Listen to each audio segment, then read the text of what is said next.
I'm here with Colin and Markus from Blocksmith.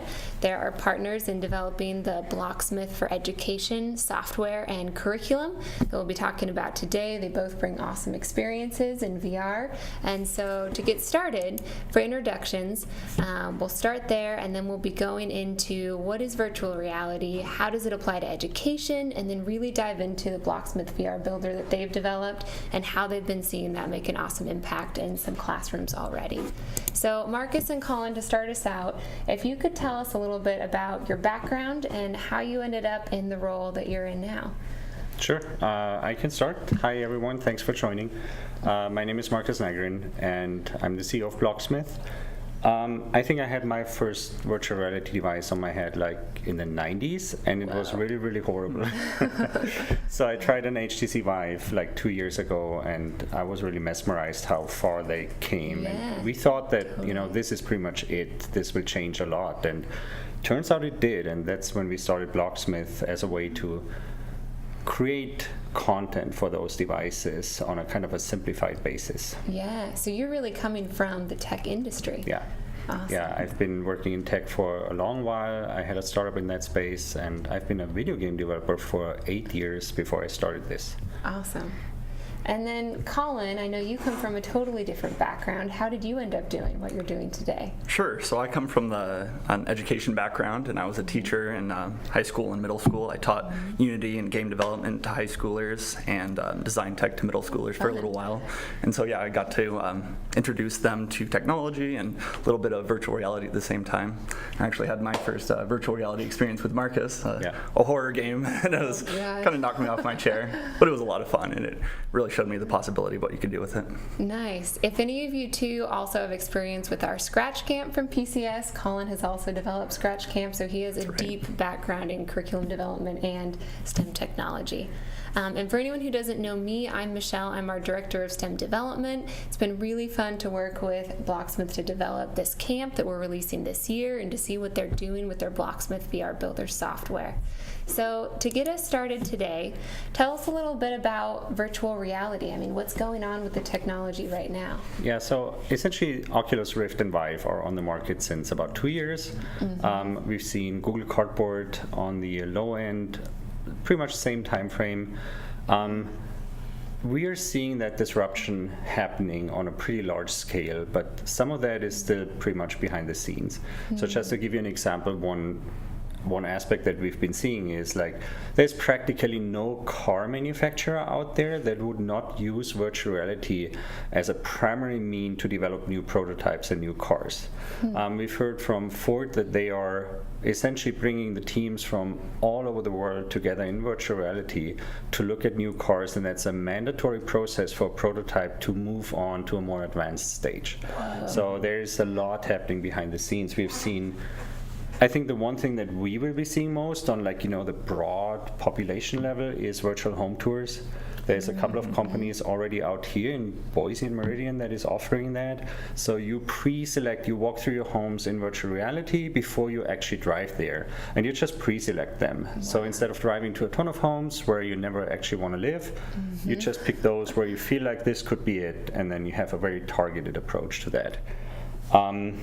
Lots happening in the medical space, both as there's a lot of augmented reality happening for surgeons. They look at the patients and with special glasses while they operate, and they have or they do the surgery, and they have all kinds of additional information overlaid to where they perform the procedure. So that's been super helpful in that space. And then obviously lots of trainings. VR is really, really capable when you need to memorize stuff. And that's for safety trainings, but for schools we've been seeing this in crisis management. How am I supposed to react when there is a crisis? And this is quote unquote just following a protocol. And that protocol you can learn much easier and more ingrained in virtual reality versus say a PowerPoint. Yeah. So yeah, we've been seeing lots of stuff, and finally workouts is also something that's hitting like the broader space, just it turns out. you have a better workout if you're actually playing a game, Right. where you move like crazy. So yeah, that's all happening right now. That's super interesting. Now, you mentioned augmented reality. How is that different than virtual reality? So in a nutshell, in virtual reality, you wear one of those helmets that deliberately shuts out everything around you, and you are in a different world. Sure. You're in a different world. It could be simulating our world, but typically it's like, with, some twists and tweaks, and Sure. you can see that mostly in games. Yeah. But in augmented reality, you're still looking at our current world, but it's augmented, it's overlaid with information.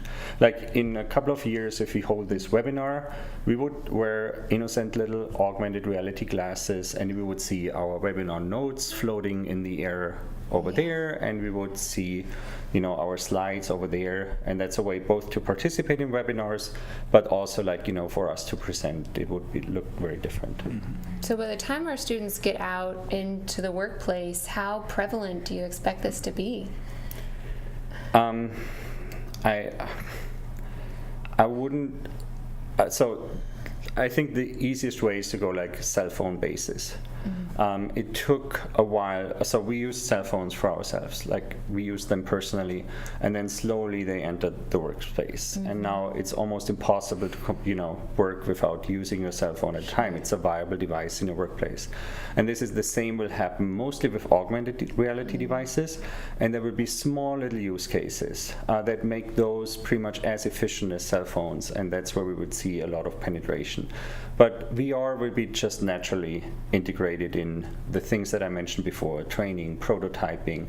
That really is kind of job specific, and it will depend, but it will be essentially another device out there that will be as prevalent as cell phones. Yeah, another tool to do it. It's a tool, yeah, exactly. Absolutely. That's a good way to put it.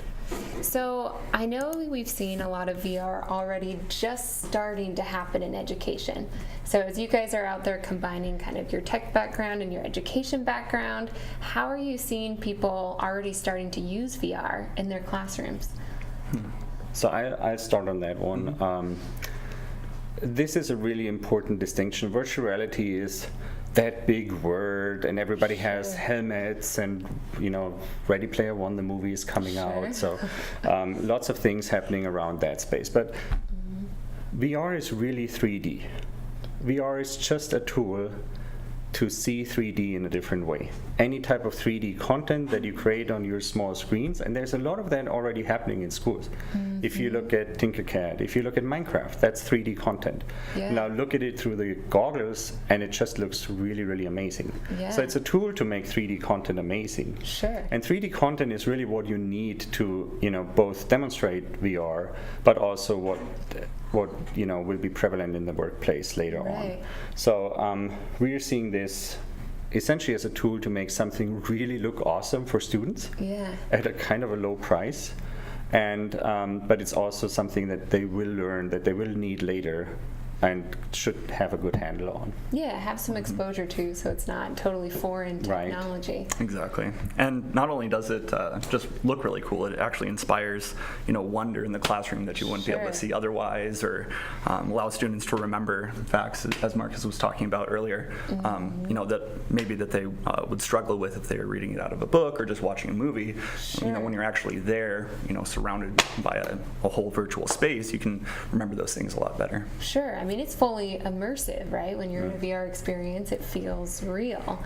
So absolutely, that same experience, I know a lot of us at this point have maybe put on VR goggles, played the video game. So it sounds like you're seeing a lot of teachers use that to create these more educational And the kids don't mind. I mean, we all hate putting up goggles, especially if other people are around us. And for a very good reason. It's not quote-unquote natural. You're shutting out the outside world, and that goes against our instincts. But with the kids, it's pretty cool. And we have, devices like this, which is like the old Viewmaster. You just hold it up, it's awesome, and then you put it down again. No, that makes a lot of sense. So for you guys, you were looking out there, people are just starting to use VR. What was the need that you saw that you wanted to address when you started working on Blocksmith as a VR builder? I'd say that the biggest one for me was the fact that students right now, especially with a lot of applications that are out there are just consuming virtual reality and consuming the games in there, the field trips, what have you, but they weren't really creating anything. So that's what I kind of wanted to take a look at. And using the Blocksmith system, they can actually create whatever they want to see in virtual reality, share it with their friends, actually join their friends with in that space. So they're creating that, sharing it, and then exploring it on their own. So they're literally creating those experiences, not just sitting back and viewing them. That's awesome. Exactly. Yeah. So to give a little bit of a preview of what that looks like, we're going to switch over here to the Blocksmith VR Builder, and Colin is ready to do a little bit of a demo. So this is the Blocksmith Builder. You can see that it just uses a number of basic shapes here down at the bottom that students would use to construct a three-dimensional scene. Yeah, now this looks a lot like, Blender or Unity. Is this a 3D modeling software? I wouldn't categorize it exactly like that because you can do a lot more things like animations, interactivity in those scenes. So you can, create the objects, and then you can actually go a step further and, have them move around or be able to, interact with items in there. Nice, okay. Exactly. So I'm actually going to create a little experience where we have a UFO flying past our player and have a rocket launch right in front of them. Nice. So I'll show you how easy that is. First thing I'm going to do is add a sphere down here at the bottom, and it's just a drag and drop interface. So you can just grab those objects, place it where you want in the 3D space, take a look at it from different angles. So I'm kind of orbiting around my sphere here just to make sure it's in the position I want. Nice. And then I can use those tools on the outside to transform the object, scale, movement, rotation, that kind of thing. So I'm going to stretch out my sphere so it forms the base of a UFO that sits right in front of my player. And then with just one more object that I add, I'm going to add a little cockpit. Nice. So There we this go. feels very similar to like a Tinkercad or a Minecraft. It's very drag and drop, easy to use. So on that one, we actually use Tinkercad's control scheme as the nice. basis for this, but you can also switch the software to, if you're used to a different platform, or if you want to learn a different platform. So if you want to learn Unity later, Sure. you can already start with the Unity control scheme right here. But Tinkercad, we found, has a really awesome, control scheme right there that we Yeah. wanted to use. Objects move horizontally. You have an extra handle to drag them up and down in space, so that works really well. Yeah, and for anyone who's not familiar, Tinkercad is a really popular 3D modeling program. We see a lot of people using for 3D printing. You also mentioned Unity. If anyone's not familiar, what is Unity and maybe why should we know about it? So Unity is a full-fledged game engine.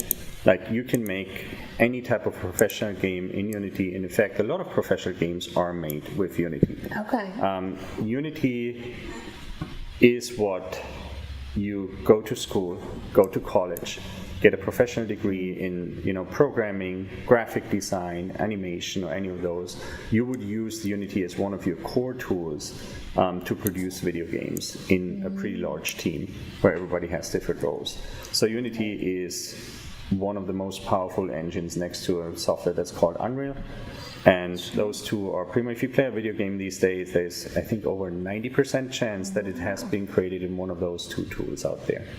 So this would almost be, would you say, a stepping stone to maybe advance on to Yeah. one of those later on? Got it. Unity is, and both are tools for professional developers. So they have a huge set of features, Sure. which makes them not always super approachable. And that's Sure. also not the point why that software was created. So they exist as professional tools that, yes, you can teach them, but you will quickly find areas and tweaks where, it's maybe a little bit too much when it comes to features. So we found this to be a really good stepping stone. There's a need for that stepping stone. If you kind of grow out of scratch, then, a software like ours can really get you much further. And you can make pretty cool games and experiences with a very simplified version like ours. Awesome. And you can go a little bit further than things like Tinkercad in that you can create the objects, but then you can also animate them. So that's about what Nice. I'm going to do here in the builder. So I can actually have this object move, in other words, on its own. So I'm going to open my animation tab and drag my UFO, and that yellow preview shows me where that thing is actually going to fly. So I'm going to tweak just a few settings here, and then I'll do the same thing with my rocket and have it fly up into the sky. So you can do all sorts of animations, movement, scale, rotation, that kind of thing. And then whenever you're ready to preview, you can just click two buttons, just play and then play in the viewer, and then you can watch those things fly around you. So that was really easy. So if you wanted to use this for more advanced programming, how would that work? Sure. So we actually have an entire event system as well as an animation system. Okay. So if I wanted to have some interactivity here, for instance, to have my rocket take off when I press a button, Yeah. I would just need to add a couple of events to some shapes. I'm going to add a little pedestal here and add a button that when I press it has the rocket take off. So I'll move that in front of my player, this is my perspective, which the view I'll have when I actually play the viewer. And this is the button that I'm going to add, make it a big red button for a rocket taking off. Of course. So this would then be some if-then logic, core programming concepts, right? Exactly. So we can see that right in here in our events tab in the top right. And when I add an event to this object, I can choose what I want to have happen when a certain condition is met. So in this case, it's going to be a very simple condition. It's simply when this button is going to be clicked by me, then I want this rocket to take off. So I'm going to select that rocket, and I want it to play its animation, or in other words, take off. Okay. I'm going to change around a couple of those settings so it looks pretty cool when it takes off. Just making it accelerate. And let's check it out. So there's my flying UFO, and I have this button right in front of me with my rocket. When I click on that, my rocket flies off into the air. That's awesome.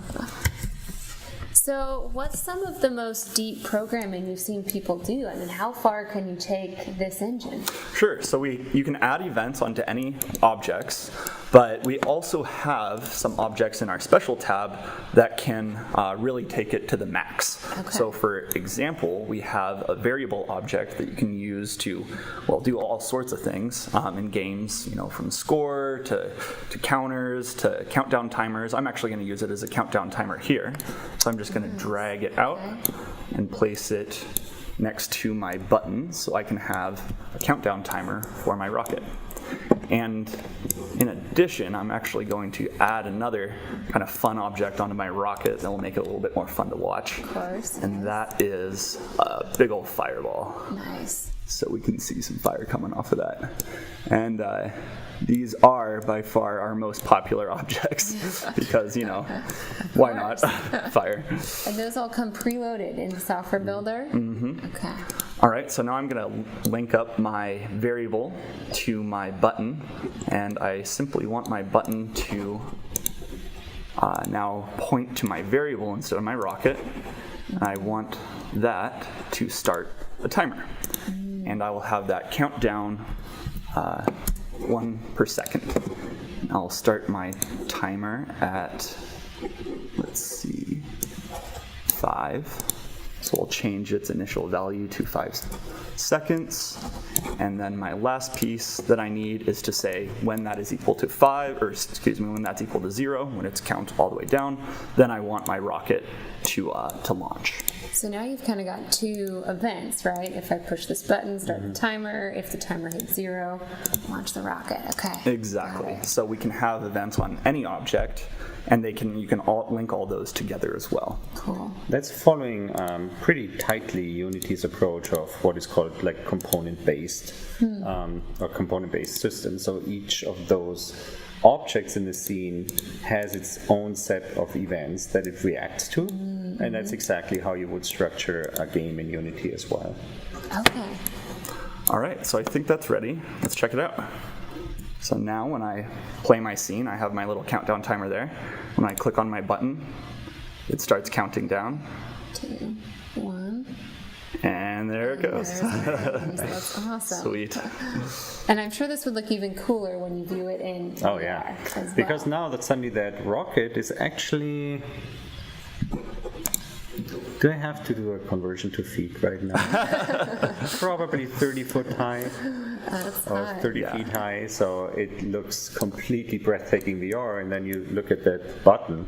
So one of the things that we do is we allow to play this now on various devices. Nice. So on a cardboard, you have no controls, so they use something that's called gaze control, where you look at something for like 2 seconds and then it reacts. So you would look at your your button and then it would go up. On an HTC Vive or an Oculus Rift, where you have those amazing controllers, you would point on the button and then press a click trigger and it would trigger. lift up. Off. So that's something that software does for you automatically, so you can use this on pretty much all devices. And actually, we have an augmented reality version where this rocket is being miniaturized on the table. Wow. And now it's that small, which has its own charm. And now you press that little button and it takes off right in front of your eyes, which is really, really cool. Launch through the roof. Yeah. That's awesome. And you said there's no particular device you have to have, correct? We'll work on No, I mean, most this works standard ones. right there on the Mac that we demonstrate with, but the typical device that it's being used, that is the phone. Okay. So this works on the phone because that's what most kids have, and we Sure. do have a pretty strong mechanism where they can take their work home and even Nice. continue working there. So the phones is pretty much the most dominant device to view those things. But the phone is also where cardboard is really close. Like pretty much most modern phones support Google Cardboard, and that's like $10 on Amazon. So actually the kids have those at home too. Sure. And then they take the phone and put it in those goggles and switch to VR mode, and it looks really cool. Yeah, that's awesome. Do you find many schools are starting to have VR systems in their schools as well already? Yeah, the cardboard's actually pretty prevalent. We've actually seen some schools that were interested in, buying the Oculus Rift and the HTC Vive, some of those higher end ones. But the builder actually runs basically on most computers as well. So it runs on Chromebooks, Macs, PCs. So we've tried to make it work across the spectrum. Yeah, no, that's super important. So what we've seen in classrooms on this level now, you made something cool. The Right. kids actually preview it on the builder right there. Sure. So they just essentially exchange stuff on their computers, just as they do right now. Sure. So it doesn't matter if it's in a lab or in a classroom setup with Chromebooks. They just view stuff right there. They start working together on those things, which is where you really, really, what do you really want to happen in a classroom? Yeah. And then we provide those additional outlets like, hey, now let's view it in the Rift. But what you just saw here, like programming a button to count down and start off a rocket, that's something you cannot do easily in any other software. Right. So that's a level of coolness and approachable access for the kids that they didn't have before. So now they're starting to make games, which is really cool. Yeah. So for them, the PC at this point is just exactly what they want. But then, yes, we do encourage, hey, go in VR or see it on the phone and actually compare how that looks like. And all you need to do to actually be able to see it on the phone or on a virtual reality viewer is just save it. So Okay. I'm going to save this project right now. And you can see it's a very small file size, so it uploads very Nice. fast. That's really important. Save that publicly. So really the heart of it is what happens here on the computer, and that's the fun part at the end, to see your creation. Exactly. Okay. That's the trick of this, because VR is very cool, and we want to teach them making games for VR, because the concept is very different if you make something for VR versus your PC or your phone. But the idea of them now being able to make games, that is like one of the core aspects of this that they really love.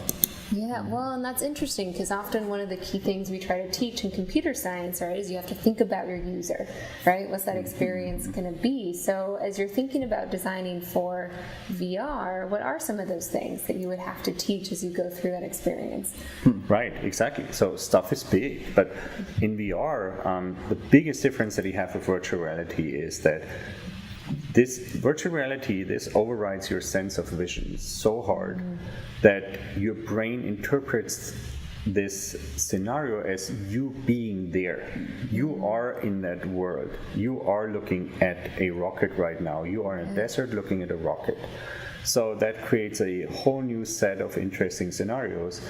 One of them is just a very simple experiment is to, take the player and put it really, really close to the rocket. So the rocket is essentially now in your personal space, and you know what? That makes you uncomfortable. Sure. So there's a whole lot of things that you can teach, with that paradigm. Yeah. And for kids especially, they really believe that things are there. When they have the headsets on, they'll be reaching out and trying to grab stuff. Yeah, that's we see that. Hey, there's a rocket. Exactly. Actually, there's no rocket. That's the face of your friend. Yeah. Things can get pretty fun. No, absolutely. Yeah. You want to show how that looks like in the Oh yeah, do you have a phone here to show the one that you uploaded? So I've just saved that experience so I can instantly access it from the Blocksmith app. Maybe I'll just go to my experiences, and now I can see the UFO, rocket and UFO experience that I just saved. I'll play that. There we go, and you can see my UFO flying around. Let's see if I can start my rocket there. And it's counting down. And, taking off. There we go. So as I said, that transfer between actually making things and then being able to watch it, whether on the phone or in virtual reality, it's just a button press to switch to cardboard virtual reality mode. So it's just instantaneous to get in between those two. Right. Well, and there were no cables, right? It was all done virtually. This goes through the cloud. Unfortunately, there's no way to save something on a PC and then load it on the phone. Sure. It has to go through the cloud. But, that system works really fast. Yeah, no, that's great. One of the first questions we get when we show this is like, hey, can I walk around in my scene instead of just standing there and pressing a button? Can you show how that works? Sure. So being able to actually walk around is just one setting change, and it's you just have to select your player and change them to be able to move around freely. Cool. And then whenever I play my scene now, I can actually move around using the arrow keys and explore things from all sorts of different angles. So I can, move around and still interact with all those items. Can you show the rocket? Yep. There we go. So button press, and there it goes. It was from a totally different angle. Okay.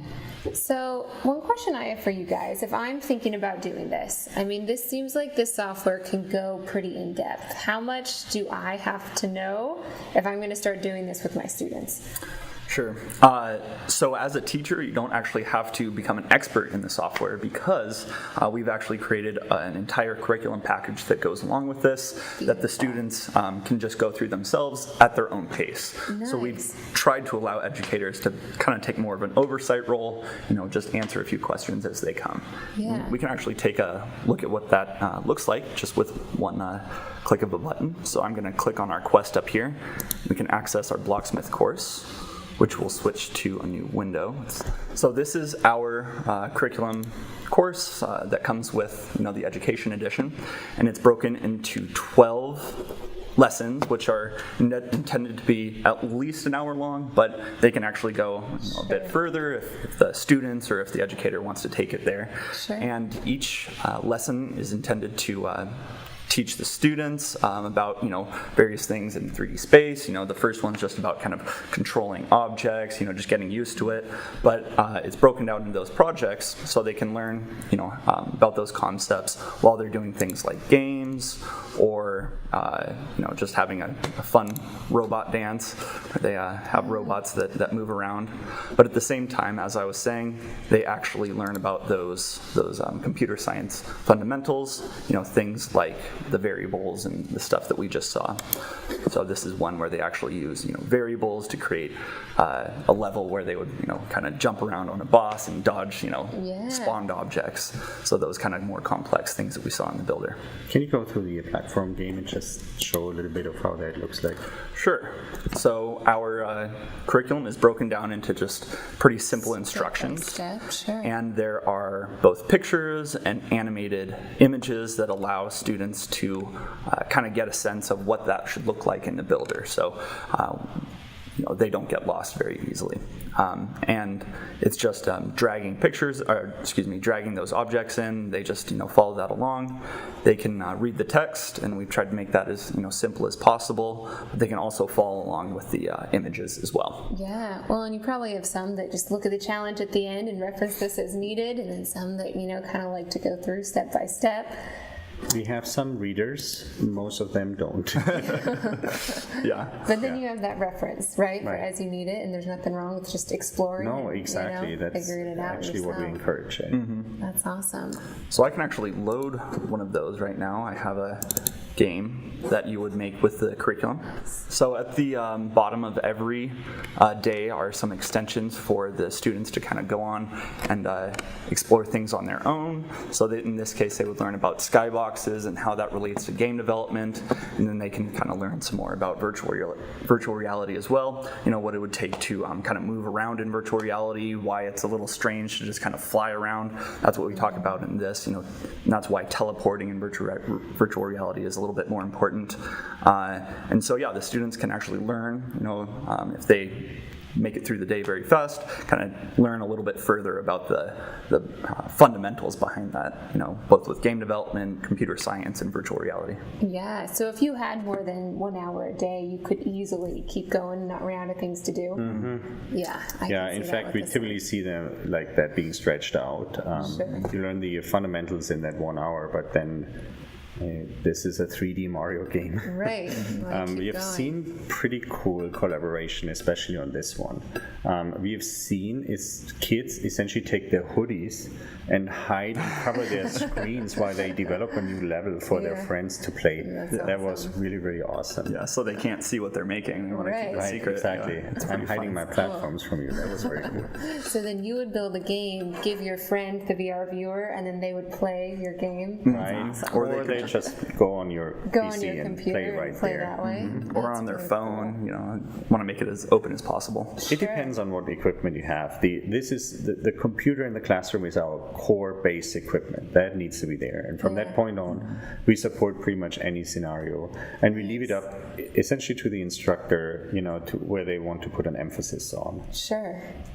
The other thing I wanted to mention about this is that this is essentially not just a curriculum, it's stored in the form of a quest or of a learning management system. Mm-hmm. Yes. So the students can, at the end of their day, submit their project into the system, and we give instructors an option to allow them to advance and grant them the milestone, or just simple submission is enough to make it through the curriculum. And then teachers can also monitor where each kid is. Got it. So that's a real learning management system we have behind there, and this is something that teachers can use and create their own stuff, and even students can create own little quests.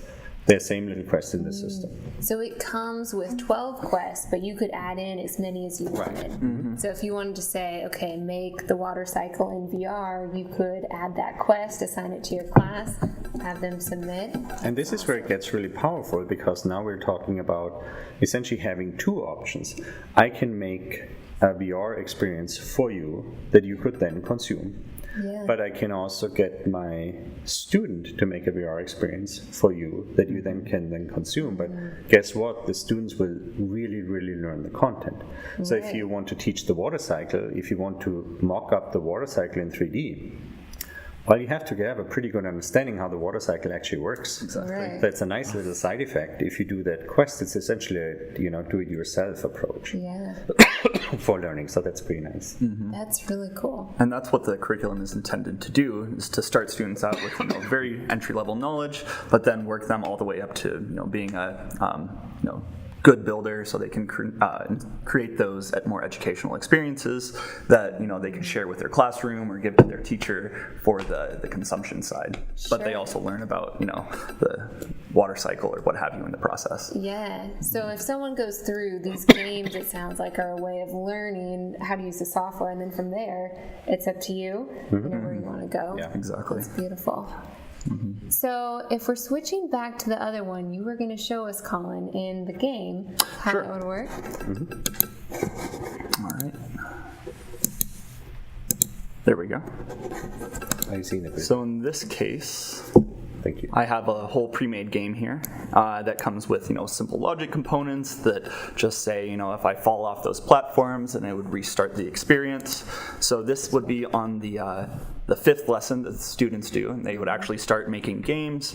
But the core there is that they would actually learn about the event system as well, so they'd see what it would take to actually have a player respawn in a game, and that actually taps into kind of fundamental knowledge for a lot of kids nowadays who have grown up playing video games, but then they actually understand how that works, how different levels work, or respawning or opponents. What's going on the back end? Exactly. So I can play this game and you can see some animated objects here. Awesome. And these aren't just A to B animations like we saw with the rocket or the UFO. These are looping animations, so kind of getting into a little bit more complex 3D animation as well as the event system. So I'll jump around here a little bit and see if I can actually make it across my platforms. There we go. And what day is this in the curriculum? This would be the fifth day. Oh, so there by I go. day 5, this is the sort of game that you could be creating. Exactly. That's awesome. Yeah. And yeah, it's a lot of fun to be able to. Oh darn, I'm not very good at this. But it's a lot of fun to be able to teach those kids about pretty complex things, and event-based programming, 3D animation, but through games. And so they don't even really realize that they're learning as they are making those things. Yeah. So we talked about you can share these within your class. Tell us a little bit about what about outside of that. So I'm thinking of, say, Scratch, right, which is just open. You can see work from anybody, which is awesome. There's a million things there, but also terrible because there's a million things there, and you can just get lost following that rabbit hole. So how does it work in the Blocksmith ecosystem? Sure. So I'm going to actually switch back to our web page to show that, because that has a domain.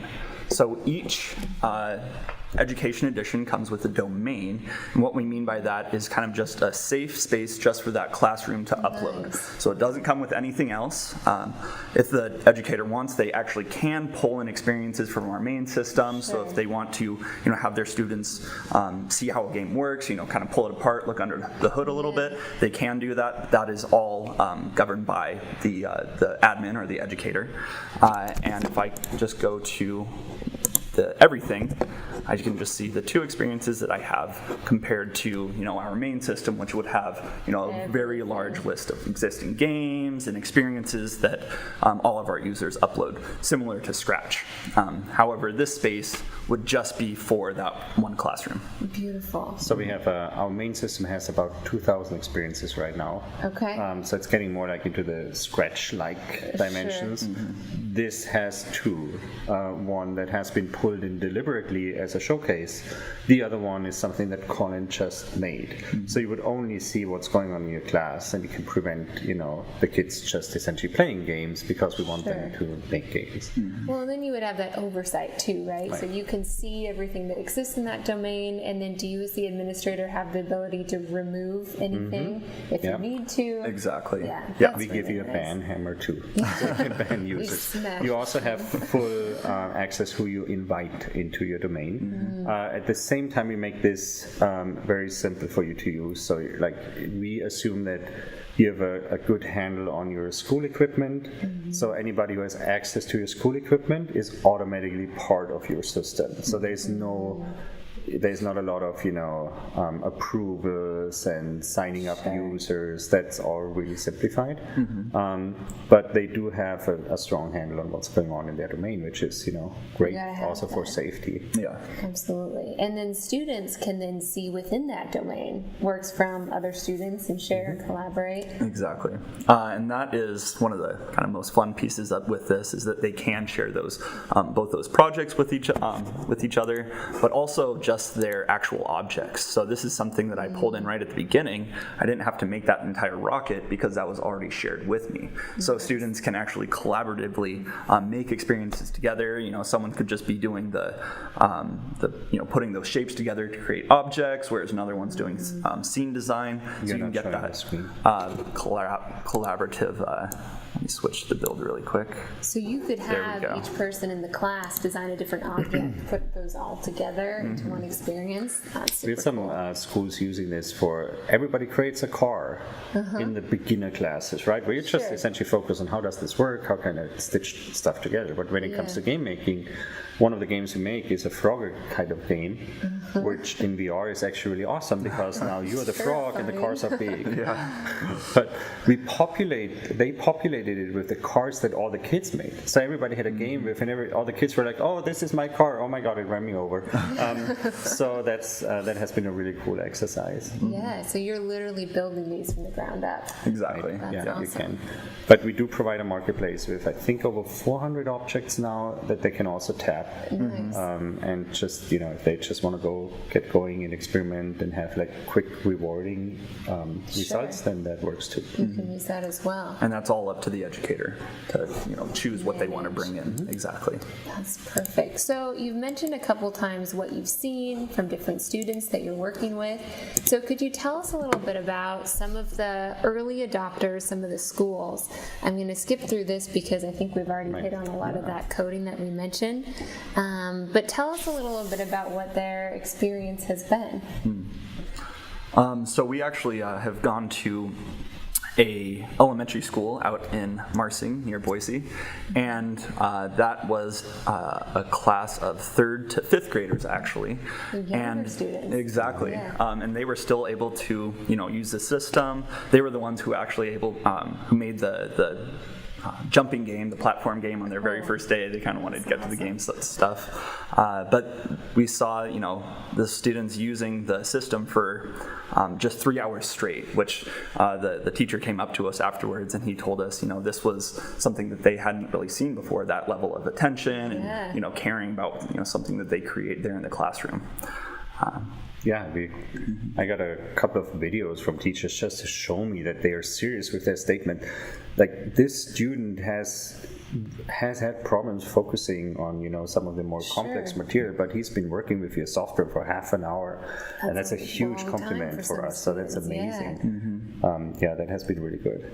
Well, and one of the cool things you told me was Marsing also hosted a training for a bunch of other teachers, right? And then they were sharing their experiences with others. Right. And that's the best compliment, Yeah. I think, right? It's just kind of naturally spreading. Yeah, Exactly. that's true. And we actually saw, that was a pretty funny day because we saw the students teaching the teachers. That's so and cool. yeah, That was very cool. those students they're just such natives, in the digital environment that they definitely got the hang of it very quickly. And they had a lot of fun teaching the teachers how to use the system. That's really amazing. And we had some schools both here with Geeko Labs, but also like in North Idaho with older kids, and they have been making pretty phenomenal stuff. So that has been a very rewarding moment for us where we just go like, okay, let's just see what they made. And we saw a Matrix-like jump and run game through a skyscraper. So a mix between Matrix and Spider-Man, I guess. Sure. That was kind of a lot of fun. We saw some really cool jump and run games that they made. Yeah. And some of them were just essentially surreal and a lot of fun to look at. abstract, sure. And abstract, which is fine, right? I mean, that's creative right there. Yeah. Yeah, so the great thing with the Blocksmith system is that it is open to those younger students, 3rd to 5th grade, just using those basic shapes. However, we did show some of those more complex special objects, like the variables in which the high schoolers can really run with it, and create very, very complex scenes. Similar to something you'd see in Scratch, but in 3D. Yes. So the most complex thing we cover in the curriculum at the end is essentially multiplayer. And we made multiplayer really accessible. That's typically where you need a senior game developer to pull it off. Sure.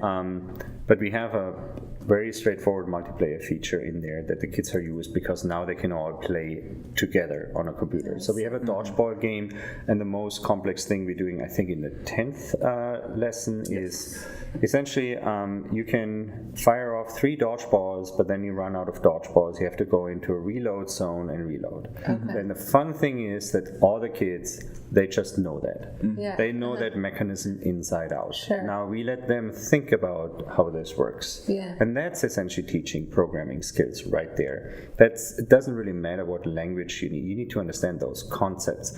You need to understand that programming is a lot about edge cases. What if I run in, but I already have 3 dodgeballs? What if I have 2? What happens then? What if I run in twice? What if I'm standing there and shooting my dodgeballs? So, lots of things, and that has been very rewarding because the kids now are like, I got this, to maybe not that fast. Yeah. So that has been really good. So you've seen third all the way through high school. You said get onto this software and do awesome things with it. The high schoolers can really push this, but third graders had a lot of fun moving stuff around. So. Yeah. And then you have that added component, like I made a cow and it moves, and you look at it in VR. The cow is suddenly as big as you are. That's really cool. That's magic on its own. What about after school versus classroom? Kind of what situations are you seeing people incorporate this? We've seen it in both after-school programs and classrooms.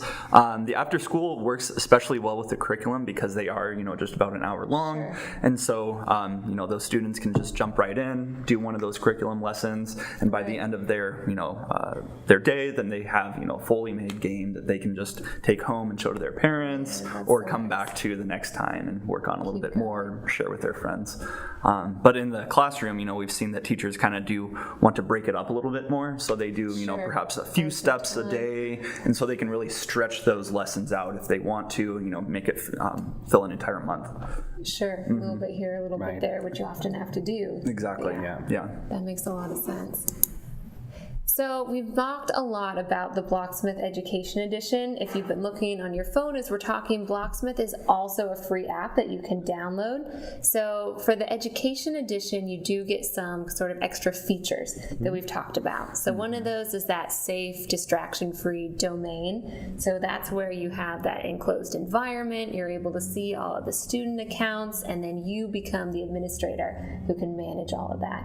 So that's unique to the Blocksmith Education Edition. And then with that, like Markus said, you get an unlimited number of student accounts. So if you have 1,000 students, 10 students, if you have students coming in year after year, as long as they're using those devices that you've linked to your domain, they'll automatically be able to join that secure domain. Exactly. Based on however many devices you need, there are some different tiers that we'll talk about. So if you're in a library, right, you may only need 5 devices. If you're in a one-to-one Chromebook school, you may need a lot more. So there are some different options there. The other thing you get is everything Colin was showing in that quest-based curriculum. That's unique to the Blocksmith Education Edition. So if you just get the free version, there are some tutorials, but those quests, that really in-depth understanding, that's really unique to the Blocksmith Education Edition. And so on top of that digital version we have here, there is a printed instructor guide. So for you as the instructor, this doesn't cover so much of the technical sort of aspects, but it does cover some of those teaching tips. And so Colin, you worked a lot on developing this. Could you give us just kind of a snapshot of what resources are in there if you are the person running this course? Sure. So there is, background information for some of the more, computer science concepts in there, so you can kind of, learn about what you'll actually be presenting that day, what a variable is before you actually, have the students go and use those. But also you can actually see each day broken down kind of into the main concepts that will be covered, and once again kind of introducing you to those and giving you some talking points to discuss with your students, and they are able to actually build those things while you can kind of make comments about it that we provide in the Education Edition as well. Sure. So if you're doing some discussion, maybe back and forth, I'm sure it looks a little bit different every class, but in that 1 hour, what does that typically end up looking like if you're running this as a class? Sure. A lot of it is kind of self-guided, like I said before, but also, you can kind of get some of those great questions, from students about, where can I go with this? What is how does this actually work? What is a variable, and how do you actually use it in here? So you can jump into those computer science concepts, while actually, they just kind of go along on their own, and, construct those projects, those games as they, follow the curriculum. So it's mostly self-guided on the student side. However, you can have some great conversations along the way. Yeah, I know that I'm sure that comes up. So the curriculum manages the technical side, and you can be there more to kind of facilitate, coach. Totally. The one final thing I'll add in there that also comes with the Blocksmith Education Edition is free access if you run into any installation issues or anything like that. You can always call either PCS or Blocksmith, and that is also included. Let me just add one comment, because we're not doing this right now. Sure. So if you download the free app, this will be ad financed, but we're not pushing out ads. And believe it or not, there are virtual reality ads now coming up. We're actually getting a lot of requests from those. And they might be kind of strange, so we are exploring that space first. So if you download the free app, then there will be ads, and then except for your education edition, that will be ad free. So no, that's really nice. These are the several different tiers that we mentioned before, and so they're all based on the number of devices that you would want linked to your domain. So the first one we call the makerspace domain, based on a lot of libraries, small sites that were saying, we don't have that many devices, but we want to use this, so that would work for that size of a space. If you're familiar with PCS camps, we typically design for groups of 30 students, because that's what we run into a lot. So this one is the Blocksmith Camp license that can be for 30 devices. It would probably work really well too in a classroom if you've got maybe a computer lab, something like that. And then if you are one of those sites that wants to use it across multiple classrooms or has a 1-to-1 ratio, there's also an unlimited site license that at your one physical location, you can link as many different devices as you want to that domain. Right. And then, again, you can have as many student accounts use that as you want. Oh, you scrolled through really fast there. So the one other thing I'm hoping you guys can touch on the end is you already talked about this. We didn't talk about any hardware included because it's compatible. So if people wanted to go ahead and use this, of course they'd have to have the computer. What are some different scenarios you've seen with different viewers that people are using? So I would say the most common scenario that we've seen is one high-end device, like an Oculus Rift or an HTC Vive, which runs at $400 right now, and a computer that's about $900. Okay. And a couple of mobile devices. What we've also seen is only mobile devices, and we've also seen scenarios where people have been using the software without any VR device, which, I mean, you make games and just run. Awesome. So that's, that's exactly. So those are pretty much the most common mixes that we see, but it really kind of depends on what else you want to do. We've seen classrooms where they really try to get every student a device so they can go like on Google Expeditions and other things, and then that's obviously a convenient solution, but frankly we've seen like 90% of this work, 90% of the curriculum essentially happens on the computer. So it's not a problem to share. Even those that only use one high-end device, you're like, okay, now play your Frogger game on the HTC or on the Rift, and okay, now form a line, but typically you go like, okay, my Frogger game is awesome, but I need to change a couple of things and I want more explosions for whatever reason. So that has not been a big issue, like line management. You're not really depending on that hardware. It's kind of optional, but it's a lot of fun, so that kind of really works well. Yeah, that makes a lot of sense. Oh, sorry. So I know we have just a couple of minutes left. I want to be sure we have time to open it up for any other questions. So we'll have those be coming in from the question panel. We'll answer as many as we can get through. Yeah, absolutely. So this would be a little bit of reiteration, but how many students does Blocksmith serve at one time, and what is the age or approximate grade range? What would you guys say for grade range? So we've seen it in elementary starting age 3, or like third grade. And the curriculum itself, would you say, what would be kind of your ideal? I know you said it went into some of the more in-depth topics. If you were following this really strictly, Sure, I'd say 6th to 12th grade for the curriculum. Yeah. They do use some slightly complex variables in the final days there, score counters, the ammo that Marcus was talking about, and that's where the middle school and high school level really shines. differentiates, sure. Exactly, but those first few days, probably up to 6 or 7, really, 3rd onwards can I would say the first couple of days is on Minecraft level. So whenever you introduce, my first grader was making a herd of cows in the software. So yeah, and then upwards it goes scratch level, and then the more advanced game making levels, or probably middle school and upwards. So if you want to take it that far, you totally can. And then for number of students, I know that was the other question. That's unlimited. Yeah, unlimited. Right. It just depends on how many devices, right? You get the appropriate license. Exactly. Do you need VR to make Blocksmith work? And is there any concern of dizziness during use?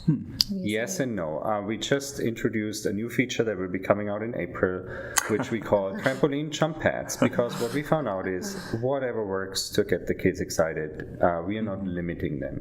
What we recommend, especially for younger kids, is to limit the time they are in VR, but in that setup, that is not an issue anyway. They're not longer in there for 5 minutes, and the official recommendation is like not longer than 15 minutes or 1 hour per week, like 50 minutes at a time or 1 hour per week. If the kids want to get dizzy in VR, we should let them.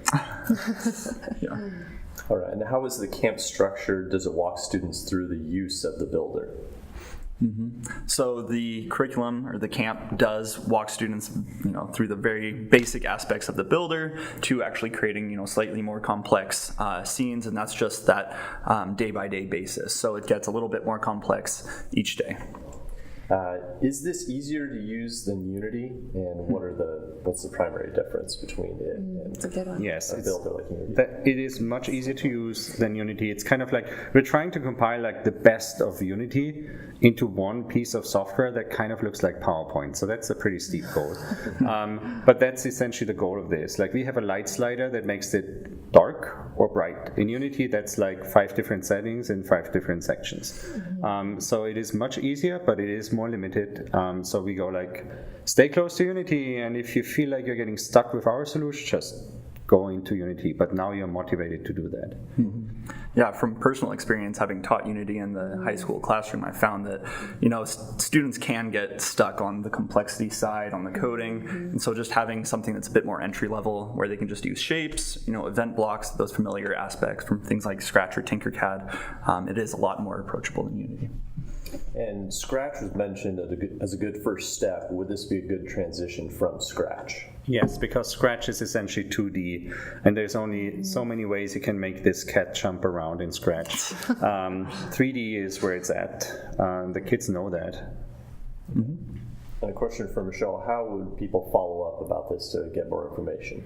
Yeah, so we'll be sending out a follow-up email that'll link to our website. All of the Blocksmith Education Edition softwares are available through pcsadventures.com that you can see on the screen there. We also have an awesome team of STEM support specialists, so if you send an email to the email that you see on your screen there, someone can follow up with you and help figure out what configuration might make the most sense for your scenario.